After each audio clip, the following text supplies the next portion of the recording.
اتاقتون جای میز تحریرتون رو با تخت عوض کنین. حس خوب تغییری رو که دارین مثل وقتیه که یه قاب جدید برای گوشیتون میخرین.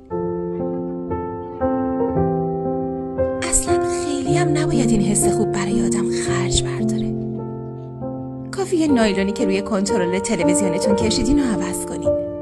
به شما قول میدم تا یه هفته موقع دیدن تلویزیون حس خوبی دارین. کفشای کتونیتون رو یه جا بکنید تو ماشین لباسشویی. با پنبه و الکل بیفتین به جون لپتاپتون و خوشحال باشین. مثلا ما وقتی میشینیم تو ماشین هلک هلک میزنیم میریم جاده شمال، چه اتفاقی میفته که حالمون خوب میشه؟ همین مایی که اینجا توی یه خونه با هم زندگی میکنیم.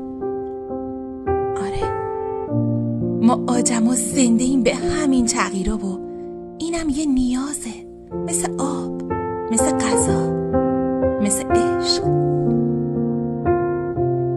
میتونه هر دوتا دور برم.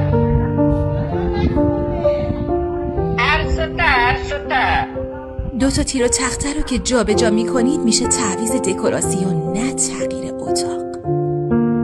مسافرت که میرین خونه و زندگیتون از ریشه نکنین ببرین.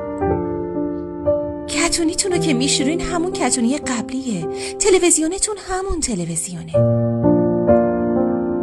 لطفاً هر وقت رابطتون نیاز به تغییر داشت بزنین تیر و تخته ها رو جا به جا کنین. رستوران همیشگیتون رو عوض کنین. به جای پیامک دادن مدام تلفن بزنین. به جای عزیزم بگید گلم. دکوراسیون رابطتون رو عوض کنین، اما طرفتون رو عوض نکنین. لطفاً عشقتون رو از حالتی به حالت دیگه تغییر بدین، نه از آدمی